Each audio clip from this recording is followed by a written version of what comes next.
Catat ini baik-baik, 3 hal saja saya mau berikan dengan cepat. Yang pertama, ketika kita mengucap syukur, kita sedang memposisikan diri kita untuk sangat sulit jatuh dalam dosa. Sangat sulit jatuh dalam dosa.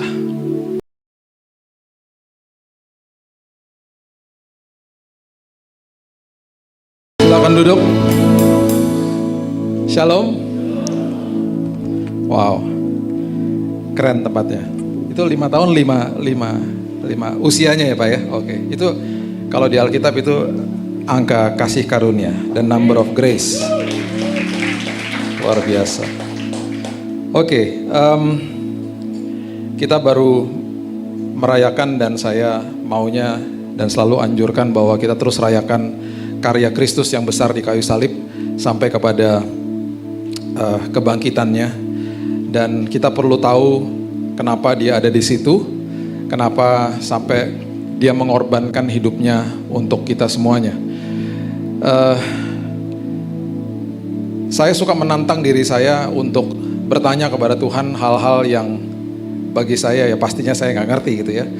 Dan selalu pasti Tuhan akan bukakan. Jadi saya anjurkan Bapak Ibu sekalian, kalau ada yang nggak ngerti dalam firman Tuhan, baca lagi, kemudian bilang sama Roh Kudus, tolong jelasin sama saya. Nanti pasti dijelasin, nggak mungkin tidak. Kalau pintu diketok pasti dibuka sama Tuhan, nggak mungkin tidak ya. Nah, kenapa manusia itu kok bisa jatuh dalam dosa di awalnya? Dan akhirnya terjadilah karya Kristus yang besar di kayu salib. Kenapa manusia bisa jatuh? Dan yang perlu kita pahami adalah manusia ada di dalam sebuah kondisi yang jauh daripada sempurna pada saat itu. Kalau kita perhatikan dan kita lihat kata-kata aslinya, kata sempurna nggak bisa menggambarkan betapa sempurnanya kondisi manusia pada saat itu. Jadi seringkali dikatakan dengan kata more than perfect, lebih daripada sempurna. Sekarang pertanyaan yang paling penting harus kita pikirkan, di dalam kondisi yang lebih daripada sempurna, kok manusia bisa jatuh dalam dosa? Kalau di dalam kondisi yang lebih daripada sempurna manusia bisa jatuh dalam dosa, apalagi kita toh, yang kondisi kita jauh daripada sempurna, di dalam dunia yang penuh dengan kegelapan ini. Iblis menemukan modus operandi dan sebuah celah yang kemudian dia berhasil membohongi manusia. Dan karena itu menjadi rentetan dari akhirnya sebuah karya yang besar di kayu salib. Karena itu terjadi pemulihan Tuhan dengan manusia. Akhirnya Tuhan memberitahu kepada kita perkara-perkara yang besar dan sebuah pelajaran yang penting, karena Tuhan juga tahu manusia jatuh dalam dosa karena alasan itu. Itu yang kita mau bongkar pada pagi hari ini, supaya hidup kita berkemenangan di dalam Tuhan. Kehadiran itu belum tentu akan ada hadirat. Saya ulangi, sebuah kehadiran belum tentu ada hadirat di dalamnya. Contoh, saya misalnya ketemu sama Pak Wijaya hari ini, misalnya saya ketemu, ngobrol-ngobrol, ternyata kemarin itu misalnya ada sebuah pesta perkawinan di hotel besar, di ballroom yang besar. Dan ketika ngobrol-ngobrol kita baru tahu bahwa kita berdua sama-sama hadir di situ. Lah, kok nggak ketemu Pak? Pernah mengalami kayak begitu mungkin ya? Lah, kok nggak ketemu? Saya juga jam segitu ada di situ. Ya maklumlah, karena tempatnya besar, banyak orang, nggak ketemu. Sama-sama hadir nggak? Sama-sama hadir. Kehadiran itu artinya datang. Kehadiran itu artinya ada. Ada. Hadirat itu artinya countenance to countenance, face to face, muka ke muka, ketemu. Saya tidak merasakan hadirat Pak Wijaya karena saya tidak ketemu sama dia. Di dalam sebuah kehadiran belum tentu ada hadirat. Di dalam sebuah hadirat pasti ada kehadiran. Itu sebabnya kita harus mengerti di dalam prinsip firman Tuhan, ya.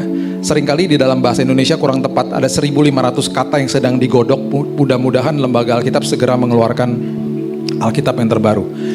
Salah satu kata yang diterjemahkan dalam bahasa Inggris dikatakan when I'm awake, ketika saya bangun, you are still there.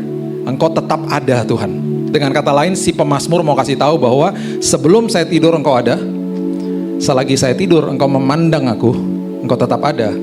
Waktu aku bangun, Engkau tetap ada di situ. Yang dia mau kasih tahu sama kita bahwa Tuhan selalu ada, nggak pernah nggak ada dalam hidup orang percaya. Masalahnya saya suka menggelitik di hati saya ketika ada orang ngomong begini, kalau lagi saya ikut ibadah, saya nggak rasa hadirat Tuhan Pak, misalnya. Tadi saya ikut Zoom, ibadah online, karena gereja masih tutup misalnya, saya nggak rasa hadirat Tuhan. Yang salah siapa? Tuhan atau dia? Ada orang datang ke hadir di dalam tempat ibadah seperti ini. Ada yang pulang mengatakan begitu. Saya rasakan hadirat, saya tidak rasakan hadirat. Kehadiran Tuhan, hadirat Tuhan tidak bisa dirasakan dengan emosi saja. Betul, kadang-kadang emosi kita kadang-kadang tersentuh dan kita bisa menangis rasakan hadirat Tuhan. Selebihnya kita seringkali ya hidup dalam kehidupan sehari-hari ya gak secara emosi bisa rasakan hadirat dia. Makanya di dalam perjalanan ke Emmaus, kalau kita bongkar eksposisi perjalanan ke Emmaus, kenapa Dr. Lukas menulis bahwa Yesus mendekati dua murid yang sedang pulang ke kampung, dia lagi ngajarin sesuatu, dibutakan mata mereka. Dia lagi ngajarin sesuatu begini, sebentar lagi saya akan naik ke surga, sebentar lagi secara fisik kamu gak akan lihat saya. Yang kamu harus lakukan, percaya sama firmanku, karena firmanku mewakili aku. Sampai hari ini kita gak lihat Yesus secara fisik, kita melihat Yesus di dalam pengalaman hidup dan dalam firman Tuhan. Jadi hadirat Tuhan gak bisa dirasakan lewat cuman emosi, hadirat Tuhan dirasakan lewat iman. Karena apa? 24 jam sehari dia hadir, dia ada di situ. Makanya di perjalanan badai di dalam perahu, dia katakan, kenapa sih kamu gak percaya? Karena walaupun dia tidur di situ, dia ada di situ. Sekali lagi ya, saya pernah katakan di waktu yang lalu, saya lebih baik ada di perahu, walaupun perahunya menghadap badai, tapi ada Yesus di situ, daripada saya ditinggal nggak menghadapi badai tapi nggak ada Yesus. Berarti hidup saya nggak pernah bertumbuh, hidup saya begitu-begitu aja. Saya mendingan ada di dalam badai dan saya bertumbuh di dalam Tuhan. Karena itu berarti saya diberkati sama Tuhan. Itu maksudnya. Nah, kenapa saya ngomong hadirat? Karena iblis berhasil memisahkan hadirat manusia dengan Tuhan. Perhatikan pelajaran ini baik-baik supaya kita menghargai karya Kristus di kayu salib. Oke? Hadirat manusia dengan Tuhan berhasil dipisahkan sama iblis karena dia menemukan celahnya. Coba lihat Kejadian pasal yang ketiga. Ini celahnya. Kejadian pasal yang ketiga ayat 4 sampai ayat yang ke-6 mengatakan begini. Sampai ayat 5 dulu saya baca ya. Tetapi ular itu berkata kepada perempuan itu, sekali-kali kamu tidak akan mati. Dibohongin, kamu gak akan mati. Padahal Tuhan bilang begini, kalau kamu makan buah itu, you will surely die. Kamu pasti mati. Sebentar saya jelasin maksudnya apa. Tetapi Allah mengetahui bahwa pada waktu kamu memakannya, matamu akan terbuka, kamu akan menjadi seperti Allah, tahu tentang yang baik dan yang jahat. Oke, satu-satu ya. Oke. Kamu pasti mati, itu perintah daripada Tuhan kalau kamu makan buah itu. Perhatikan prinsip ini baik-baik. Kematian di awal sudah ada, tetapi kematian diciptakan dalam kondisi mati. Saya ulang ya, kalau belum ngopi pasti nggak langsung nangkep nih. Saya coffee addict soalnya. Death was created, kematian ada tapi posisinya mati. Kematian ada tetapi tidak berkuasa atas manusia. Itu maksudnya. Ada kematian. Ada, tapi manusia berkuasa atas kematian. Kematian tidak berkuasa atas manusia. Ada kematian. Nah, Tuhan katakan begini, kalau kamu makan itu, kalau kamu tidak taat, kamu akan mengaktifkan kematian. Itu maksudnya. Itu kata dalam bahasa Inggrisnya, you will surely die. Dan firman Tuhan selalu melebihi namanya, Mazmur katakan. Jadi waktu manusia jatuh dalam dosa, Tuhan gak bisa bilang begini, iya ampun deh, kenapa sampai dimakan? Ulang ya. Kita doa pemulihan, ulang. Besok jangan dimakan lagi udah. Malaikat itu dikerangkeng aja deh pohonnya, gak bisa. Karena firman-Nya melebihi namanya. Itu integritas ilahi namanya. Your name is your word is above your name. Di Mazmur katakan. Dia nggak bisa tarik balik. Tuhan bilang, you will surely die. Nah, kematian ketika dialami sama manusia, yang pertama manusia alami kematian ada dua fase sebenarnya. Fase kematian pertama adalah ketika manusia dipisahkan dari hadirat Tuhan. Itu yang paling mengerikan sebenarnya. Kemudian manusia masih hidup ratusan tahun, manusia mengalami fase kematian kedua ketika roh dipisahkan dari tubuh. Nah, perhatikan ini baik-baik. Pengorbanan Kristus itu melewati dua fase kematian. Yang pertama dia dipisahkan dari hadirat Bapa, yang kedua baru dia mati secara fisik. Perhatikan prinsip ini dan kebenaran ini. Alkitab tidak pernah mencatat bahwa Yesus menghadapi kematian fisik fase kematian kedua dengan sangat berat, tidak pernah dicatat. Walaupun pasti berat secara fisik. Tetapi ada sebuah kalimat yang dia teriak kepada Bapanya, Father, why have you forsaken me? Kenapa engkau tinggalkan aku? Kenapa harus terpisah hadiratmu daripadaku? Karena seumur-umur hidupnya dia tidak pernah terpisah dari Bapanya. Itu sebabnya dia katakan begini, kalau bisa lalulah cawan ini daripadaku. Bukannya berarti dia gak mau mati, bukan. Kalau bisa ada jalan lain, tapi saya gak terpisah sama hadiratmu. Gak bisa juga. Karena fase kematian yang dialami manusia, A diganti A, B diganti B, itu pengorbanan namanya. Jadi waktu manusia diusir dari taman itu dipisahkan dari hadirat Tuhan. Dan pengorbanan harus lewat itu juga. Makanya dia ketika berdoa peluh bercampur darah. Proses yang namanya proses medisnya itu namanya hematohidrosis. Ditulis sama Dr. Frederick Zugibe. Dia tulis begini, itu adalah tingkat stres yang paling akut sampai peluh bercampur darah. Selama saya praktek, saya nggak pernah lihat orang sampai titik itu. Karena sebelum manusia sampai ke titik hematohidrosis, manusia udah bunuh diri. Manusia udah nggak kuat. Yesus alami semuanya. Karena dia alami semua yang dia alami. Kalau kita lihat semuanya, yang dia tebus, yang dia alami, supaya apa? Supaya kita nggak usah alami. Jadi kalau orang Kristen masih stres, berarti orang Kristen nggak kenal firman Tuhan. Karena stres pun sudah dikalahkan sama dia. Peluh bercampur darah. Kenapa seperti begitu? Karena dia tahu sebentar lagi dia akan dipisahkan dari hadirat Bapanya. Itu sebabnya dia berteriak, kenapa engkau tinggalkan aku Bapa? Dan iblis berhasil memisahkan ini. Dan di ayat yang ke-5 ini adalah kuncinya yang harus kita bahas hari ini.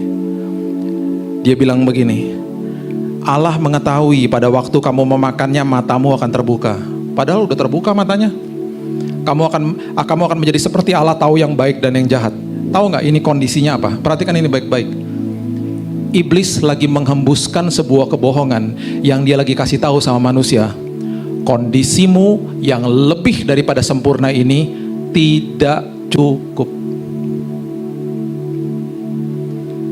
Dan ketika manusia merasa tidak cukup, manusia otomatis tidak mengucap.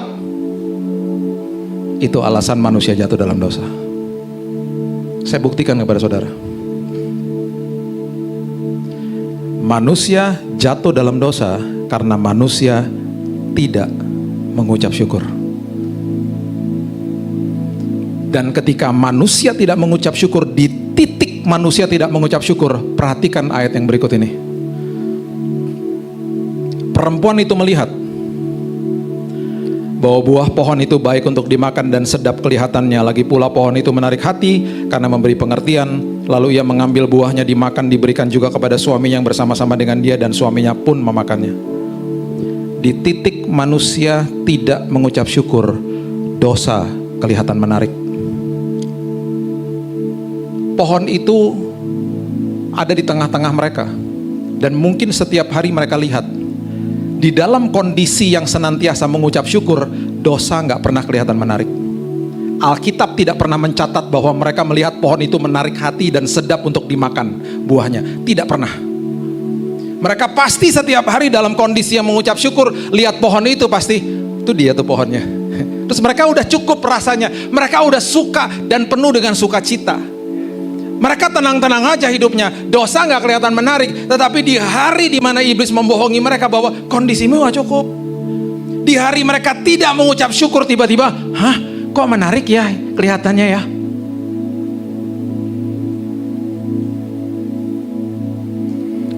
Itu alasan manusia jatuh dalam dosa. Dan itu sampai hari ini modus operandi itu masih dipakai sama iblis untuk anak-anak Tuhan. Kenapa saya bagikan ini? Supaya kita bongkar kebohongan dia, supaya kita nggak bisa dibohongin lagi.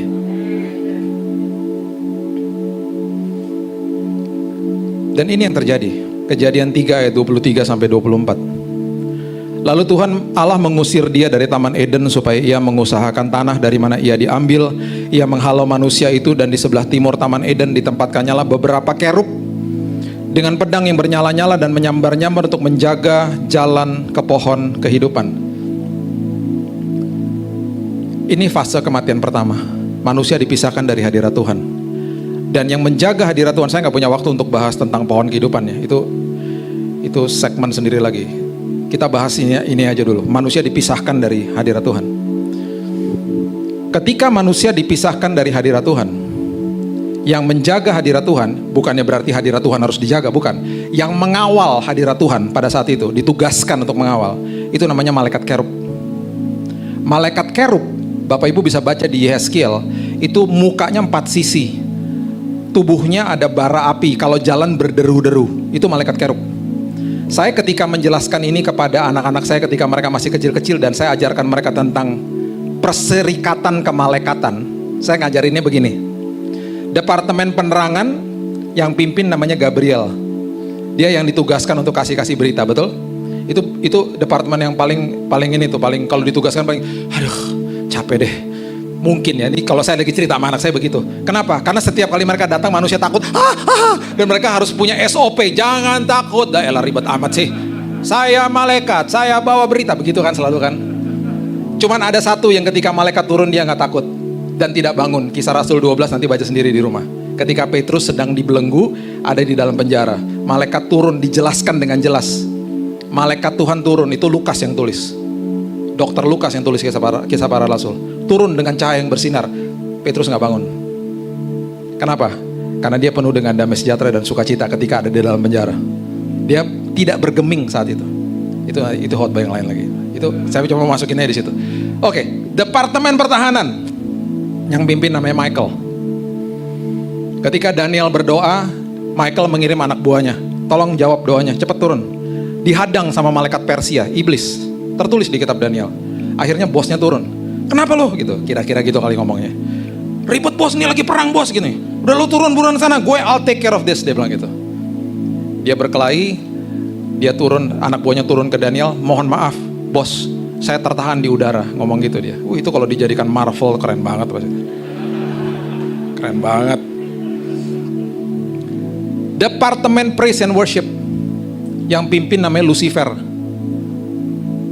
Karena dia tidak mengucap syukur dan rasa tidak cukup, sombong toh akhirnya, rasa gak cukup kan, mau jadi seperti Tuhan toh, dipecat. Dan ketika dia dipecat, kebohongan itu masalahnya dia dikasih sama manusia dan manusia percaya. Departemen Praise and Worship kosong toh jabatannya. Alkitab mencatat apa? Dibuka lowongan, aku mencari penyembah-penyembah yang menyembah aku dalam roh dan kebenaran. Siapa? Kita semuanya. Kita diminta untuk menggantikan dia. Itu sebabnya dia paling benci sama kita. Ada satu lagi departemen, kalau saya bilang selalu departemen pas pampres. Itu kerub. Itu kerub. Makanya ketika Bapak Ibu lihat tabut perjanjian, itu di atasnya ada wings. That's the wings of kerub. Dan imam besar, kalau sampai dia tidak kudus dan masuk ruang maha suci dan dia harus dibunuh di situ, yang bunuh malaikat kerub. Karena malaikat kerub yang menjaga hadirat Tuhan pas pampresnya. Kira-kira demikianlah perserikatan kemalaikatan. Oke. Itu semua terjadi, ya, itu semua terjadi, dan Tuhan yang sangat luar biasa, dia mulai katakan begini kepada manusia di Keluaran pasal yang ke-22 ayat yang ke-5, dia katakan begini, saya mau memulihkan hubunganku dengan manusia. Tetapi di zaman perjanjian lama semuanya serba fisik. Keluaran 25 ayat yang ke-8, Keluaran 25 ayat yang ke-8. Mereka harus membuat tempat kudus bagiku, supaya aku akan diam di tengah-tengah mereka. Jadi Tuhan bilang begini, ayo buat tempat kudus supaya aku ada di situ, supaya hadiratku bisa engkau rasakan. Itu maksudnya, supaya kehadiranku bisa pulih sama manusia. Ini belum ada pengorbanan Kristus. Sekali lagi, semua perjanjian lama kalau Bapak Ibu baca semuanya serba fisik. Dimulai dari mezbah, kemudian ada tabernakel Musa, kemudian ada kemah Daud, kemudian ada bait Allah 1 dan 2 yang didirikan Salomo dan Herodes. Dan di dalamnya ada tabut perjanjian, itu lambang daripada hadirat Tuhan. Semua yang dibaca di perjanjian lama serba fisik, masuk ke dalam perjanjian baru, dimasukin ke dalam manusia. Sekarang kita bisa rasakan hadirat Tuhan di mana saja.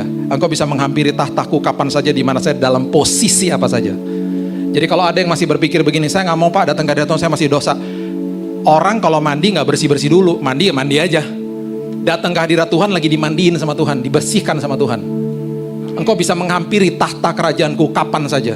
Kenapa? Karena yang aku lihat bukan dosamu, yang aku lihat Kristus yang mati bagimu. Kan anak domba Allah. Zaman itu waktu yang dilihat itu bukan orang dosanya, yang diexamine sama imam besar adalah hewannya. Hewan yang dikorbankan. Korban sulung yaitu Yesus. Bapa melihat Yesus. Itu sebabnya kita dilayakan.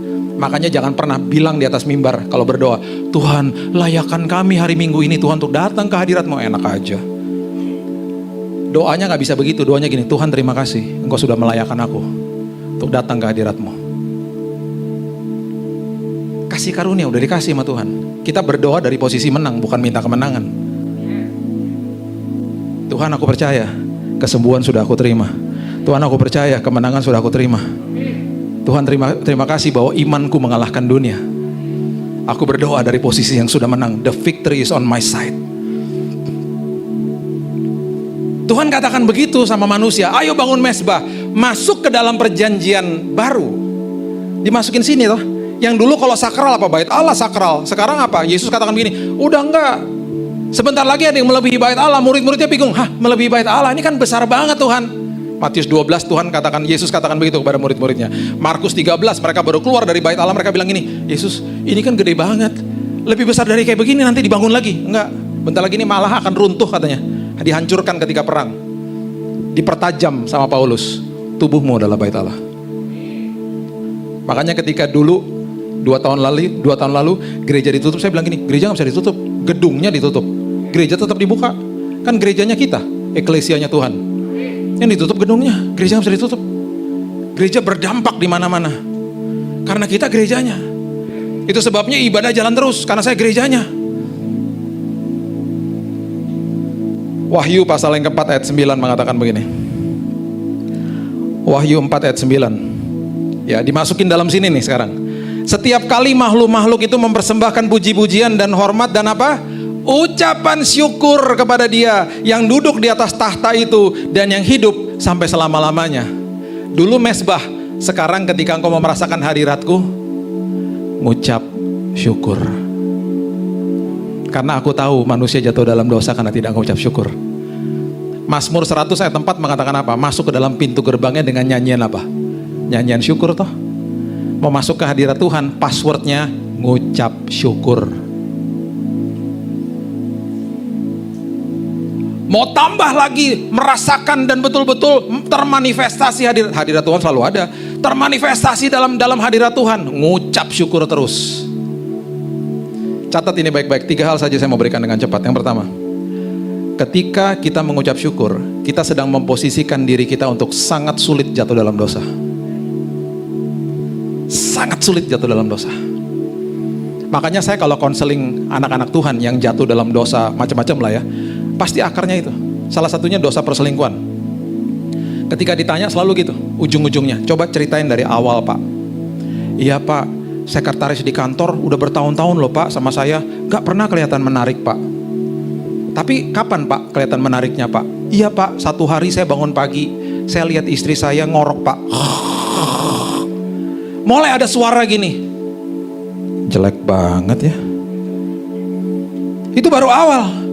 Berikut-berikutnya gini. 15 tahun yang lalu badannya kayak sekretaris di kantor, sekarang anak udah 3 jadi gembul gini ya. Mulai dibanding-bandingin sama iblis. Sama seperti ketika manusia dibohongi sama dia, diberikan kondisi tidak cukup. Kondisimu sekarang gak cukup. Lihat tuh tetanggamu beli mobil baru, mobilmu jelek. Kamu belum di level yang itu. Tuh lihat tuh dia, dibentrokin sama yang lain. Makanya ada istilah di Jakarta apa? Gengsi. Manusia dirusak gambar dirinya, padahal dia diciptakan serupa dan segambar seperti Tuhan. Saya diundang ke reuni SMA saya. SMA saya nggak usah sebut lah ya, SMA negeri gaul banget lah pokoknya. Diundang ke reuni. Saya datang ke sana malam-malam karena hari kerja pakai ojek. Karena biar cepat datang. Sampai sana saya lihat mobil mewah semua di luar. Saya dalam hati gini, hebat juga teman-teman gue ya. Udah pada mobilnya mewah-mewah. Masuk ke dalam tukar-tukar kartu nama. Wah semuanya direktur lah, apalah, owner lah, segala macam. Tiba-tiba ada teman saya bisikin saya, lu jangan percaya ya. Kenapa? Itu mobil-mobil di luar banyak yang nyewa. Hah? Nyewa? Iya. Terus kartu-kartu nama tuh banyak yang buat. Bohong tuh semuanya. Karena mereka lagi mau kasih tunjuk bahwa mereka berhasil, mereka hebat, mereka sukses dari materi, jabatan, dan status. Saya pulang, mereka nunggu mobilnya mereka di Vale, saya pulang karena tukang ojek saya kasih 50.000 untuk makan supaya nungguin saya supaya saya nggak ribet. Saya telepon, datanglah ke lobi. Lu naik apa Bil? Ojek. Waktu saya pulang 1 jam sampai rumah walaupun pegel-pegel, saya merdeka banget. Di atas ojek saya baru mikir gini, gue merdeka banget ya, nggak ada rasa gengsi, nggak minder, nggak malu. Nggak sama sekali nggak malu. Kenapa? Karena serupa dan segambar seperti Tuhan. Hidup saya bukan untuk membuktikan kepada orang lain. Nyantai aja tuh. Saya waktu pulang dalam hati gini, iya ya, baru nyadar, merdeka banget gua.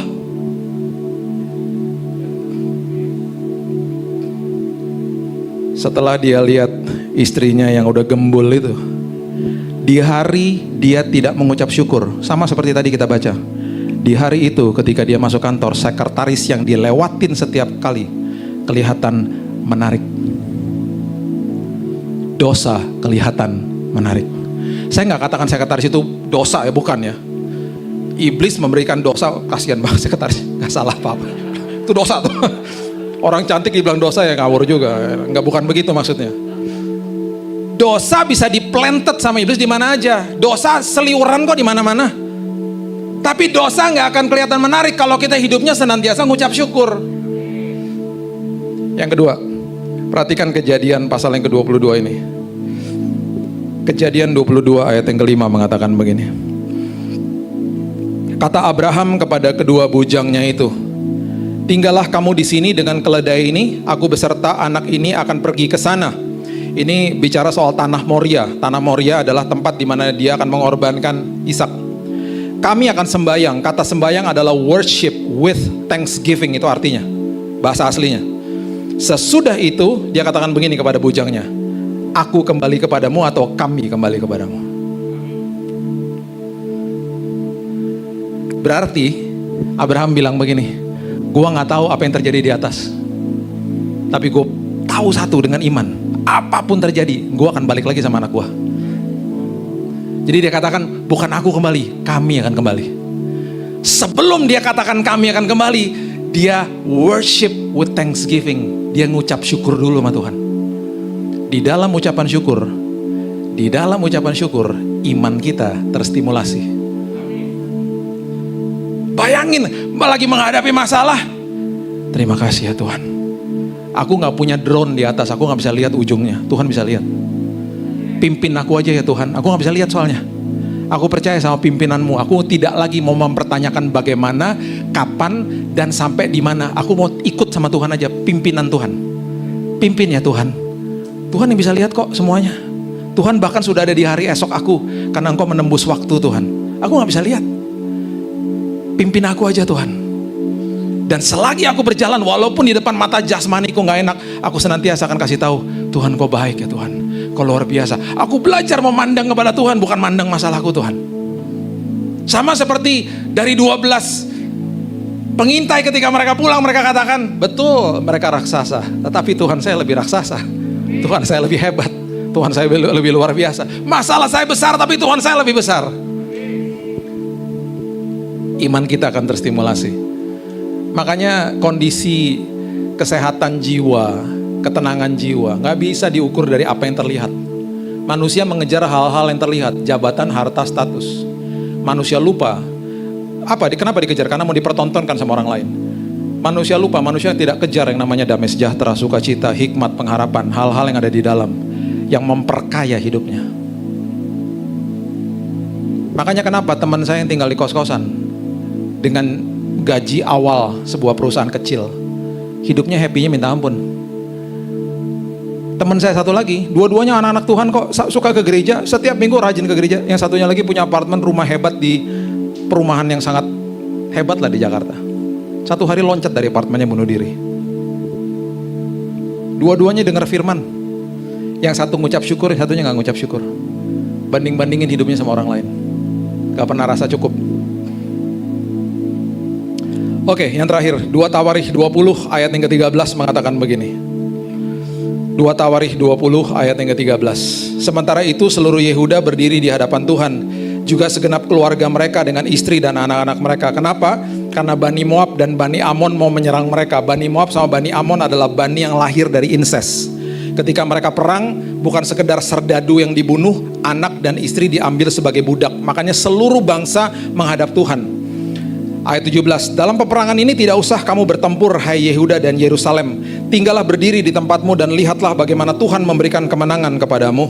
Janganlah kamu takut dan terkejut, majulah besok menghadapi mereka, Tuhan akan menyertai kamu. Oke. Mungkin aja mereka bertanya begini, Alkitab tidak mendokumentasikan. Bawa senjata nggak? Tidak. Panggil teman-teman negara sekutu? Tidak. Terus majunya gimana? Menghadapi musuh. Tuhan katakan begini, ayat 21. Setelah Tuhan berbicara, mereka melakukan ini.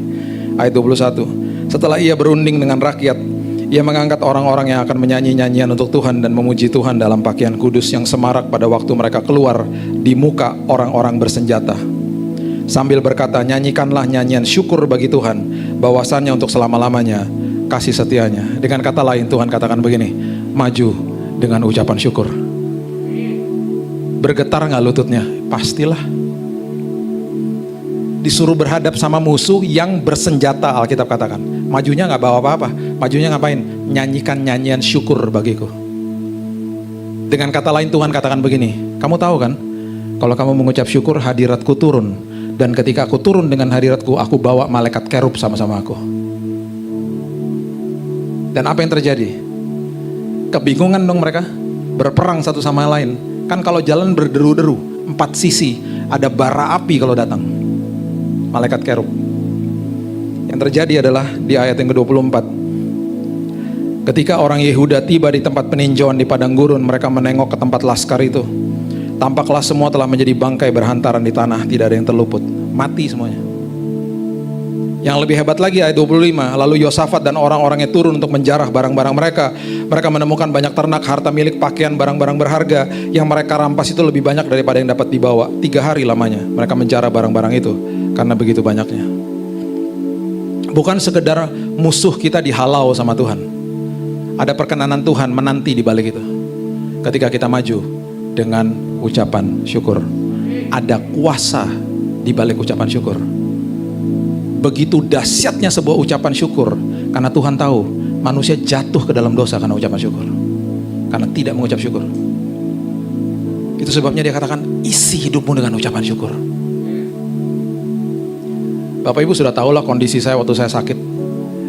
Hal pertama yang saya katakan kepada istri saya ketika saya divonis mati, saya bilang gini, sayang, tiap hari jangan sampai lupa kita perjamuan dan kita nyanyikan nyanyian syukur kepada Tuhan, karena ada kuasa di balik ucapan syukur.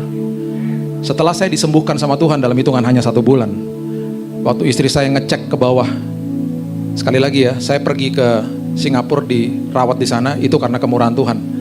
Saya nggak punya asuransi, Tuhan yang bayarin. Sampai di situ, istri saya tanya, berapa billingnya? Dengan lutut yang bergemetar. Ya iyalah, nanya tagihan berapa ya gemeter lah lututnya.